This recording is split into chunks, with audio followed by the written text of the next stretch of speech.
Hello and welcome to today's session. So today we are continuing to look at this play, The Emperor Jones, written by Eugene O'Neill, and we have covered the first 7 scenes. So let's go back and take a look at the list of characters who were listed at the outset of the play. And now this will also give us a sense of the kind of characters who are there for real and the ones who were there as apparitions, as creations from Jones's mind, from Jones's past. So as you could see over here at the outset, we were introduced to a set of characters, most of whom we have already met. Brutus Jones, of course, the protagonist. Henry Smithers, he's a Cockney trader and he's an ally to Jones, but he is also, someone who harbors a lot of resentment against him. It does not essentially mean that he takes the side of the natives either. The old native woman who introduces us, to this scene, and through whom we get to hear at the beginning that all of them have fled, the natives, the subjects of Emperor Jones. They have all fled to the hills, and that we get to know that a revolution is brewing out there. Lem is the native chief whom we will meet eventually in the final scene, scene 8, which we will also be taking a look at today. And the soldiers, they are all with Lem, the other native soldiers, and through them the revolution is also getting, executed.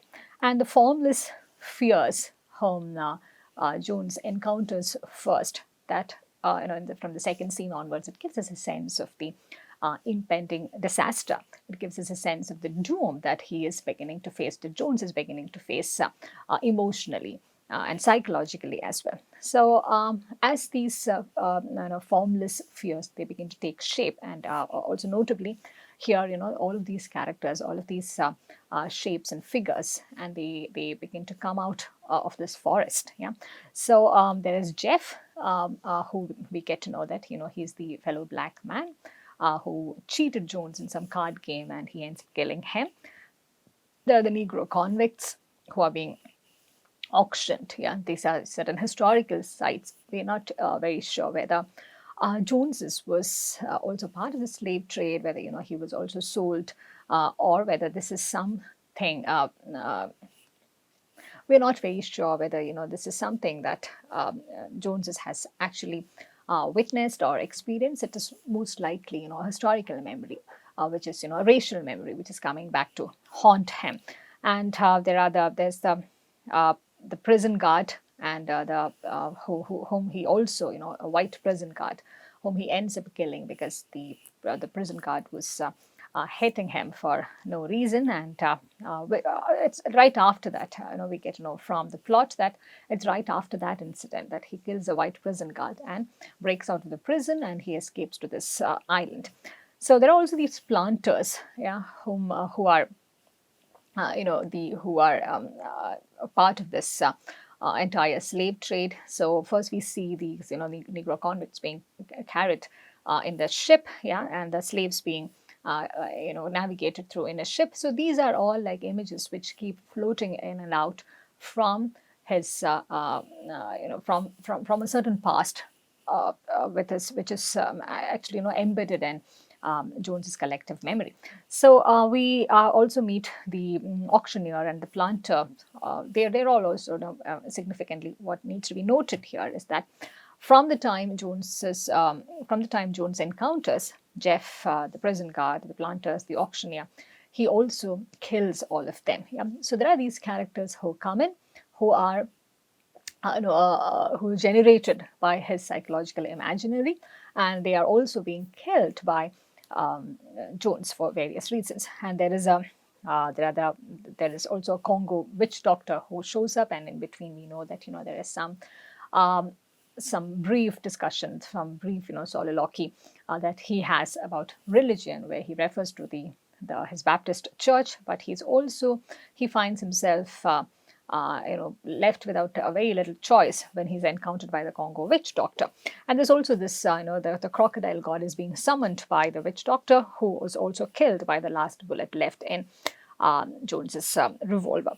So this is the description at the beginning that we found. The action of the play takes place on an island in the West Indies, as yet not self-determined by white marines.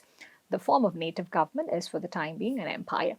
So this is the setting that we have already seen in the last 7 scenes. So today we will move on to the final and the eighth scene, which will bring a finality to Jones's life and also, a sense of closure to what is happening. But at the same time, when we are going through through scene 8, we also realize that there are a number of open-ended questions, a number of open-ended images which are left before us. We come to know that Brutus Jones, his reign as an emperor and his life has come to an end. But there are a lot of other questions which the play leaves unanswered, which we will also very briefly engage with as we are going through scene 8. So now we begin to look at scene 8. So this is dawn. The night has passed. It's during the night that when he was passing through the forest that he was experiencing these hallucinations, and these apparitions were also coming out of these different clearings from the forest. So, and when scene 8 begins, it's told to us that it's the same as scene 2, the dividing line of forest and plain. The nearest tree trunks are dimly revealed, but the forest behind them is still a mass of glooming shadows. So, as mentioned in the previous session too, the stage descriptions, the description of the terrain, that also emerges as a character over here, because the forest itself is a character from which these various characters begin to emerge. So, and he continues to hear the sound of the drum too. The tum-tum seems on the very spot. So loud and continuously vibrating are its beats. Lem enters from the left, followed by a small squad of his soldiers and by the Cockney trader Smithers. Lem is a heavy set, ape-faced old savage of the extreme African type, dressed only in a loincloth. So please pay attention to the stereotypical images and the stereotypical imagery which is being recreated over here. A revolver and cartridge belt are about his waist. His soldiers are in different degrees of rag, concealed nakedness. All wear broad palm leaf hats. Each one carries a rifle. So we do find something very interesting over here. They are dressed in very, very primitive ways, but the weapons that they are carrying, they're also very modern. So it tells us about the kind of tools, the kind of violent tools that they have access to. They are cut off from civilization, as we understand it. They are cut off from all other forms of access towards, access to modernity. But we find that they do have access. They are all, Lem, the chief, he is carrying a revolver and a cartridge belt. And all the soldiers, all of them, they're dressed in rags. They don't look like soldiers. They are not, power dressed like Jones is at the beginning of the play. But they wear palm leaf hats, but they all carry a rifle. So that is something very, very important, because violence is a very important theme, as we can see in this play, and the access that the primitives, these natives have, despite their primitive life, to such gadgets. The same kind of gadgets used for violence by the American soldiers, the same kind of gadget used by their emperor. That's very, very notable. Smithers is the same as in scene 1, which is very significant to note too, because in the beginning here, we find that clothes, particularly the uniform that Jones wears, it's very important, because there's a very elaborate description of what each character is wearing right at the outset.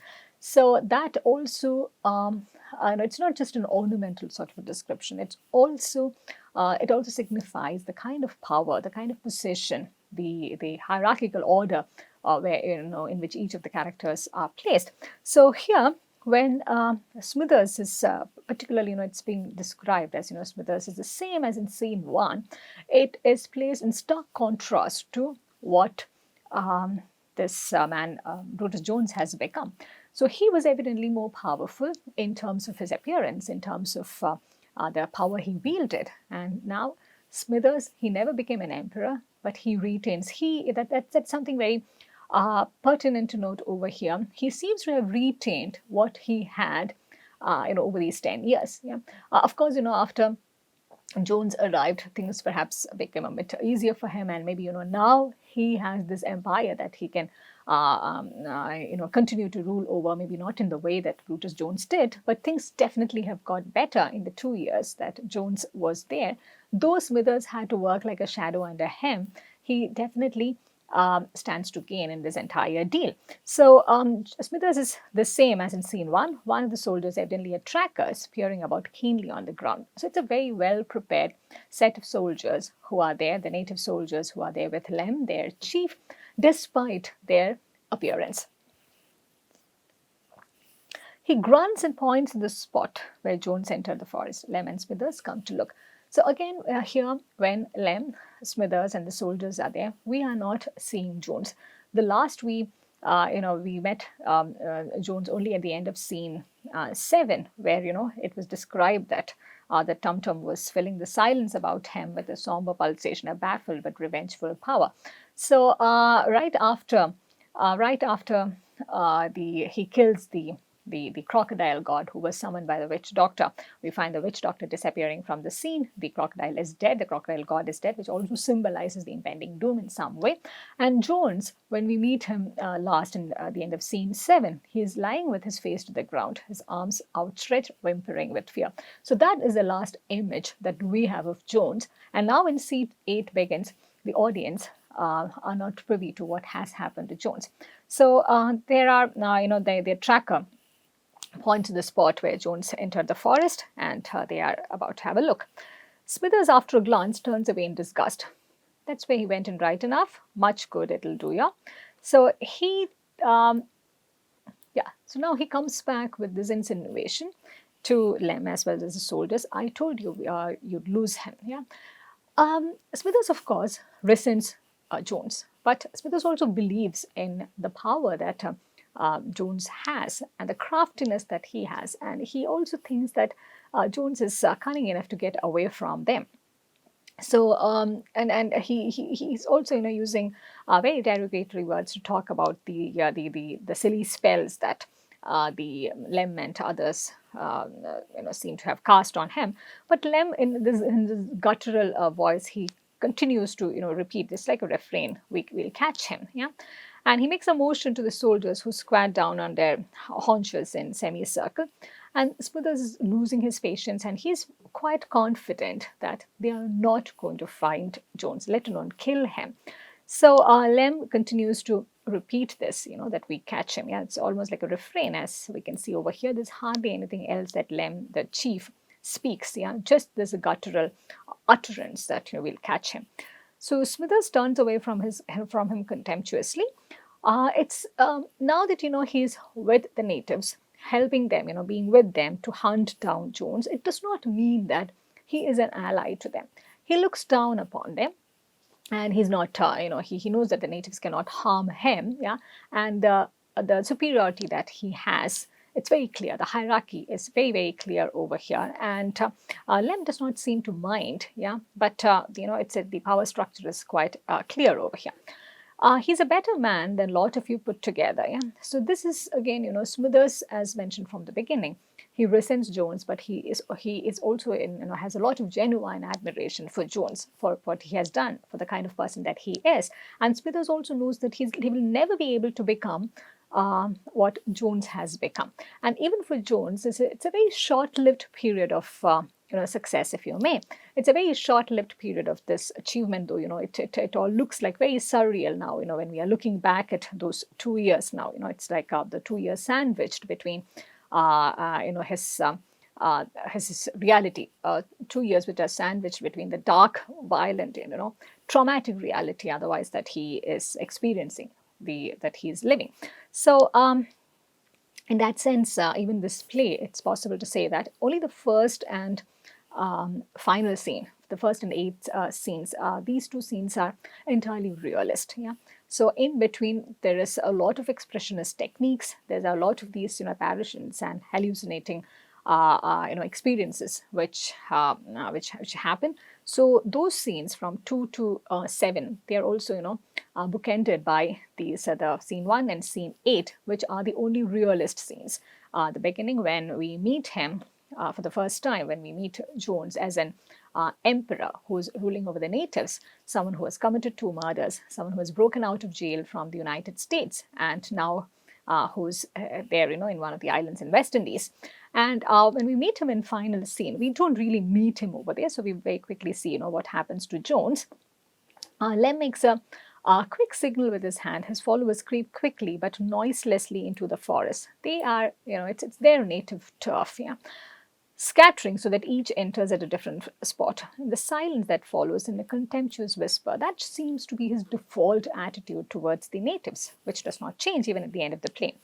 You ain't thinking that would be him, I hope, and that this is the only response that Lem continues to give. We catch him. Yeah, so he thinks, it all might happen if he lost his bloody way in these stinking woods. He's likely to turn in a circle without his knowing it, that they all does, yeah. So Smithers is Smithers does not believe that Jones Jones may not come back as an emperor, but he does not believe that the natives will ever be able to catch him. Lem hushes him now. The reports of several rifles sound from the forest, followed by a second later by savage, exultant yells. So they seem to have got him. They seem to have got to Jones.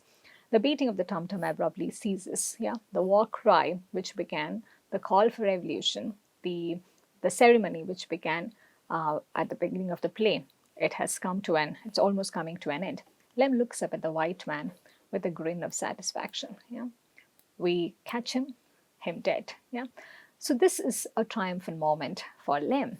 And this is something that Smithers wasn't prepared for. Not that, it changes anything drastically for him.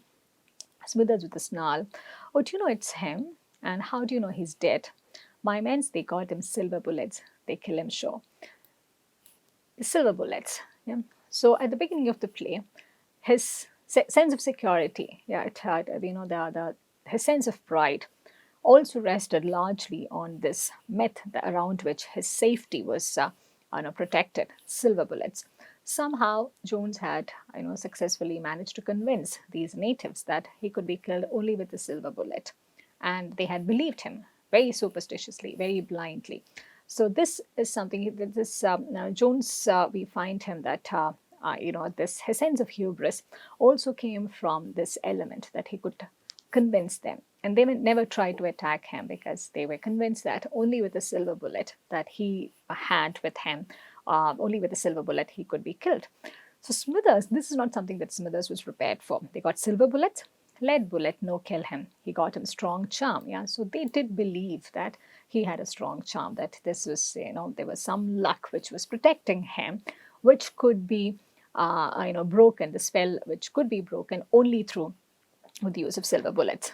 I cook a money, make a silver bullet, make a strong charm too. So they use some indigenous methods. They melt the money. They melt the coins, the silver coins, and they make silver bullet out of it.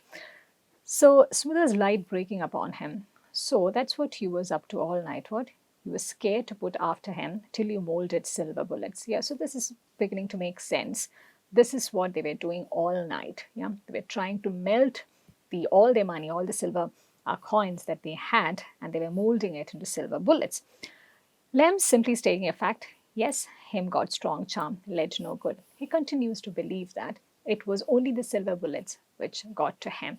So this is a place where again Smithers finds his superiority has not been contested at all, has not been questioned at all.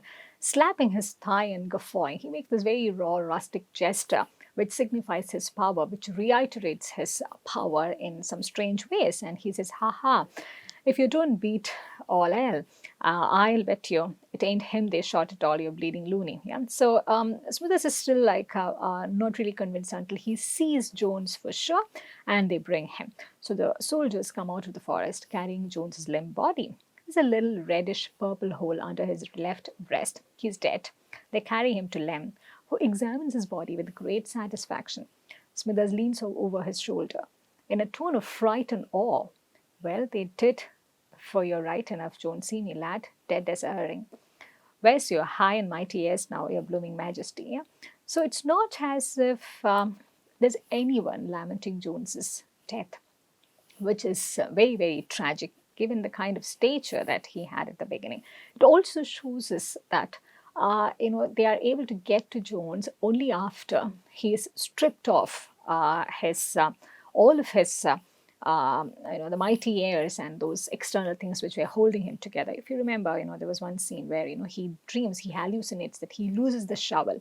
He always needs these external things to protect him.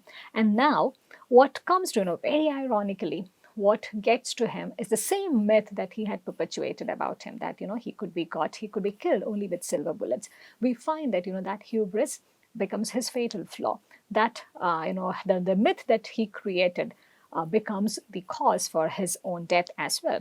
And here we do not, of course, Lem is entirely justified in feeling this great satisfaction when they are getting rid of this tyrannical emperor, who was, of course, there ruling over him only to meet his own ends, only to meet, his own interests, and to serve Smithers in the process. And with Smithers, we find that it was just, another black man working for him in some perverse, indirect ways. So he was, he's also now, even after he sees Jones's dead body, there's not a moment of remorse. Yeah, he is mocking him. He is also, he's mocking this death, because just the way they had predicted in scene 1, that he will die in style with his silver bullet. So Lem makes a motion to the soldiers to carry the body out left, and Smithers speaks to him sneeringly. And what's very important here is that Lem does not bother to respond much. He keeps his calm and he does not retaliate. He does not say anything more than what is as a matter of fact, required at that moment. And Smithers, this is how the scene ends. This is how the scene and the play ends. Smithers ends with these very derogatory, he's lashing out at all of them, and in a very contemptuous way. And I suppose you think it's your bleeding charms and your silly beating the drum made in a run in a circle when he had lost himself, don't you? But Lem makes no reply, does not seem to hear the question, walks out left after his men. Smithers looks after him with contemptuous scorn, stupid as hogs, all of them blasted niggers. Yeah? So this attitude, the attitude that Jones and Smithers had towards the natives, does not change even at the end. Jones has disappeared from the scene entirely. It also tells us that nothing much has changed in terms of the racial structure, in terms of the hierarchy, in terms of the institutions which were in place. Yeah. So if I may take you back quickly to the beginning of this play, where the description says, the action of the play takes place on an island in the West Indies, as not itself determined by white marines, but the system which is getting replicated over there is a system which has been, successfully running in the United States of America. So, which is why we find that the Emperor Jones, Brutus Jones, has been able to successfully replicate that system and run a perfectly successful show for about 2 years. And what brought him down, what caused his downfall, was entirely his hubris, entirely his complete disregard for the natives, and he had also elevated himself to the stature of a god, which is what, and this myth that he created, this infallibility about him that he had created, that actually works to his disadvantage as well. So in between, in scene 7, when we find that the crocodile god who was summoned by the Congo witch doctor, when the crocodile god is being killed by Jones, we also realize it signifies the impending doom of Emperor Jones himself, because he had made himself up to be a godlike figure, and it is the same godlike figure who gets killed, through this when the figure of the crocodile gets killed. Yeah? So there are a number of symbols that we will find getting foregrounded throughout this play. We'll take one more very quick look at it, just as a quick recap. So as the scene begins, as the play begins, there are these white symbols, and the whiteness becomes contrasted with the blackness that Jones personifies, and also towards the end, when surrounded by the forest and with the figures which continue to emerge from there, we find that the contrast becomes metaphorical as well. That is something that we will find, that the use of the color white, it's something which keeps recurring in various ways, when he's also looking for the white stone, if you remember, and when he's unable to find it, that's also his desire, his internalized desire, where he's actually looking for systems which were legitimized, which were internalized during his stay in America. And also he himself, he says, these are things that he picked up from the white passengers while he was working as a Pullman porter in America.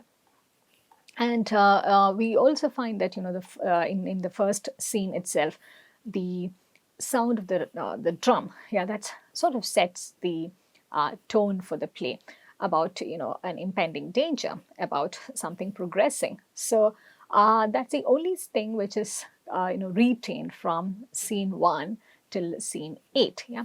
So the other characters, they disappear from scene 2 onwards, and the characters which emerge from the formless fears in scene 2 till the witch doctor and the crocodile god in scene 7, we find that these are all characters who are visitors, who are who are who are sort of summoned in a psychological sense by Jones. But the sound of the drum, that's something which connects scene 1 to scene 8, and these two also, scene 1 and scene 8 as mentioned, these are also two scenes which are entirely set in a realist manner. Yeah. So and we also find the clothes, the material accessories that Jones has. It begins to deteriorate, and there is very systematically we find that he's losing his accessories one after the other. His clothes are in complete rags, they are in tatters, and he also loses his shoes, which symbolizes his him being stripped of all the external authority and all the powers that he had. And even in his dream, we find that there are these conflicting images, the conflicting notions which keep visiting him in terms of religion. Yeah, there is one religion, Christianity, in the Baptist Church, which he hopes will save him, but he finds himself quite, he does not want to be associated with the native religion, but we also find that, he is he does not have much of a choice when the witch doctor comes, and he he realizes that he's also being to be be part of the sacrifice, which is when in his desperation he kills the crocodile god as well. So these images are extremely metaphorical. They also signify the larger dilemmas that Jones has been experiencing as a black man. And of course, there is a sense of denial in the first scene where he does not accept the things that he had done in the past. He does not accept the reality that the revolution is brewing outside. That the drumming is the sound of the drum is growing, and it could only end, perhaps, it's signaling his doom. He's in total denial. But during that phase of hallucination, we find that, he is made to come terms to come to terms with the reality that he is facing. Not just the reality that he has experienced, but also the historical reality in which he had not perhaps directly participated. The slave trade, the presence of the auctioneer and the spectators, the slave ship, these are all signifiers of that, where he finds himself implicated in that history, whether he wants to or not. This, incidentally, what is very interesting is that what gets to him is also the very thing from which he is fleeing. So he flees America because he feels, he's been wronged against. Of course, he committed 2 murders, but there is also, he feels implicated within a certain system which is unjust to him. He escapes from that.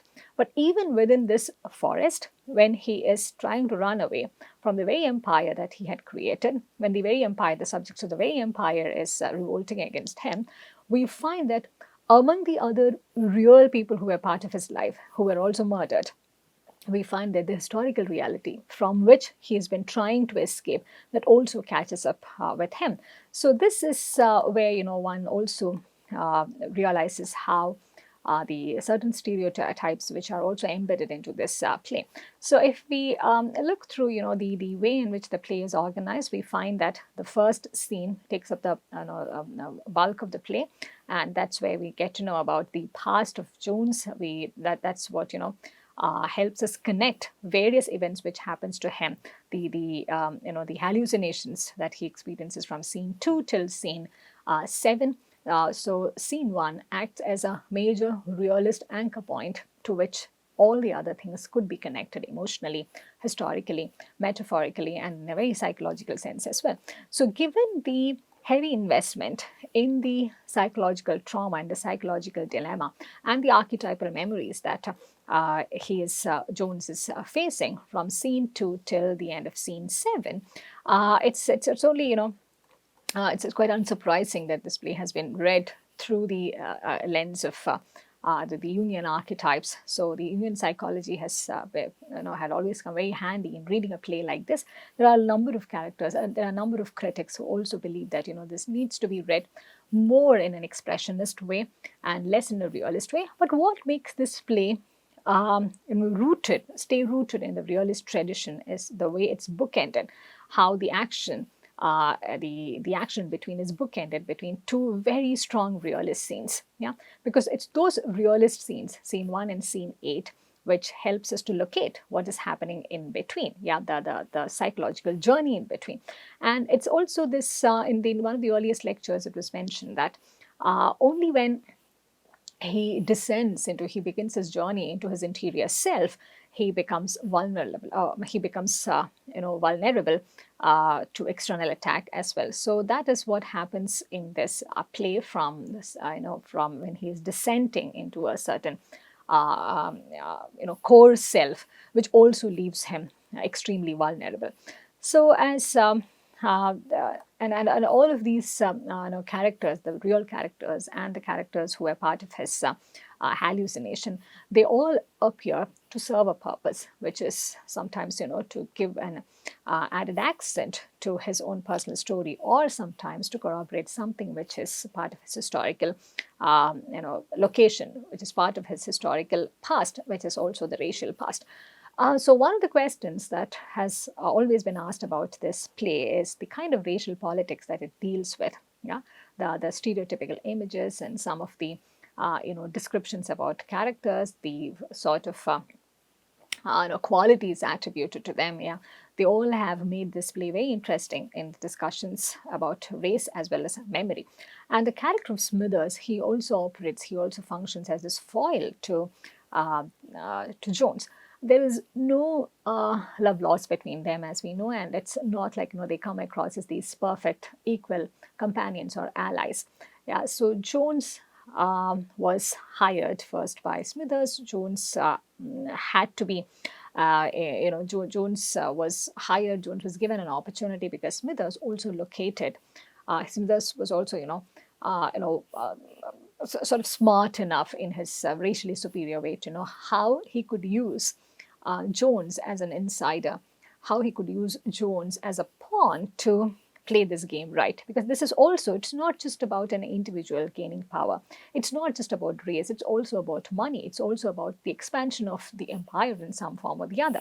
So this is something this is also about the imperial politics, which is at work in a certain different way, though. So here we find that the character of Smithers is very significant in conveying to us the underlying politics of this play, in conveying to us that ultimately the system does not change in a radical sense. Smithers, who continues to be, this is when we get to know from scene 1 itself that he spent almost a decade in that land.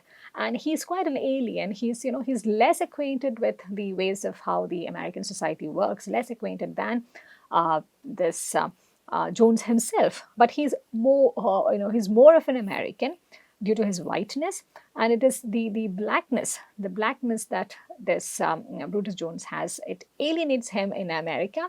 It gives him a very temporary sort of a presence, a temporary success in this island, but the blackness continue to get the better of him. So if we go through it, is it's not really about another white man attacking him. It's not really about another white system leading to his collapse. But if we carefully again analyze the events which happen from scene 2 till scene 7, we get to know that, we read that in great detail throughout this play, that it is actually what he has internalized, yeah, that itself becomes the reason for his downfall, yeah. And the figures that emerge, because perhaps, and from what we hear from Smithers and from what we know about Brutus Jones's past, we get to know that he's actually a very smart man. He can think, he's a quick thinker, and he does not need anyone to support him while he is planning. So what goes wrong during that night is when, he's becoming conscious, not just about what happened to him in his past, during his past in America, but also about the inferiority, also about the vulnerability, his susceptibility towards, how he could succumb to violence in very easy ways because of how he is historically positioned. So one or two of the instances, if you think about the ways in which a character like Brutus Jones is made to interact with the public. Yeah? One is his life as a Pullman porter. Yeah, over there, he's just overhearing the white passengers talk, and he does not have a life or an identity that he can assert. Yeah, he ends up in jail. He breaks out of jail, and he reaches this island. Here, the only sort of public performance that he has, either he has to show his power in a very violent way and keep all the others as subservient figures, and even during his hallucinations, we find that the other way, when the other instances where he is publicly displayed is during slave trade. Yeah, so that is the historical reality that he is dealing with, and very ironically, the play also does not allow him to come out of that. So left to his own, when he is left to his own, these are the realities that he encounters. Yeah, religion which does not come to his help, historical realities from which he cannot escape, and eventually they all together make him more vulnerable to an attack from the natives. Yeah? So one would imagine that he's strong enough and crafty enough to say continue to play with the superstitious beliefs of the natives, but things have come to such a point that personal reality and historical reality begins to catch up with him. So, which is why this play has also been seen as an excellent critique, an excellent insight, telling of how the human mind works, especially when it is faced with these various determinants such as race, memory, power structures. Yeah, so we also have the contesting notions, the contesting traditions. Yeah, there is on the one hand the native tradition, there is a tradition of modernity, there is an in-betweenness that Smithers also signifies.